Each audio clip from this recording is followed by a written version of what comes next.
তোমার বিচারির কত 20,000 টাকা? এই দাঁড়া, কি হয়েছে চাচা? তুই গরু কেনার সময় কইলি গরু তুই 4 মন গোশ হবে, হ্যাঁ কইলাম তো। কিন্তু কুরবানি দেওয়ার সময় 3 মন গোশ আছে, আর 1 মন গেল কোনে? ভাই আপনারা ঝগড়া পরে করেন, আগে আমার টাকাটা দিন। আরে ভাই তুমি একটু থামো দিনি, দেখছো চাচা গরমের ভিতরে এসে, চাচার দাগে মিটিয়ে নি, একটু দাঁড়ানো যাচ্ছে না? চাচা গরমের ভিতরে কষ্ট করে এসো, একটু বইসো। বসবো না, আগে আমার 30,000 টাকা ফেরত দাও। কে চাচা, গরু কেনার সময় কি তুমি মাইপে নিলে নাকি? না, কুরবানি দেওয়ার পর মাপিছি। তা জ্যান্ত গরু আর কুরবানি দেওয়ার পরে গরু গোশ মাপা কি এক জিনিস নাকি চাচা? আমি অত কিছু বুঝি না, আগে তুমি আমার 30,000 টাকা দাও। কে?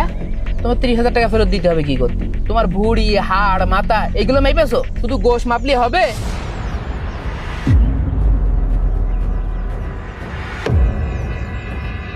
তাহলে তুই আমার কাছে 4 মন গলি কেন? আমি তো মাইপে কিনিনি চাচা। মানে আমি যার কাছ থেকে গরু কিনেছি সে আমার কাছ করেছে যে 4 মন হবে। চাচা কও এই গরু এটা কত গোশ হবে না? চোখ বুঝে 4.5 মন গোশ হবে না। 4.5 মন হবে না? হ্যাঁ শিওর 4.5 মন গোশ হবে না। ঠিক আছে, তাহলে নিয়ে নিলাম। তাহলে তো দোষ তোর। কে চাচা, দোষ আমার হবে কি করে? যে ব্যাপারী আমার কাছে বিক্রি করেছে সেই কয়েছে 4 মন হবে। ব্যাপারী? তুমি বোঝনি, আমি তো গরুটা ব্যাপারীর কাছে কিনেছি, ব্যাপারী কয়েছে 4 মন হবে, আমি তোমার কইছি 4 মন হবে। এই গরুর গোশ কটুক হবে না। চাচা টেনশন করার দরকার নেই, চোখ বুঝে 4 মন গোশ হবে। ঠিক আছে, যা নিয়ে নিলাম। নাও, তুমি টেনশন নিও না, আমি ব্যবস্থা করে দিচ্ছি, আসো। ওরে ভাই আমার টাকাটা দিন। আরে ভাই তুমি একটু থামো দিন, দেখো মুরব্বী মানুষ আছে, তার ঝামেলা লাগে মিটগুট করে নি, টাকা টাকা করে মইলে। চাচা একটা কথা বলি শোনো, বল। গরু কেউ ওজন করে বিক্রি করে না, কেউ ওজন করে কেনেও না। তুমি কুরবানি দিচ্ছ আল্লাহ সন্তুষ্টির জন্য।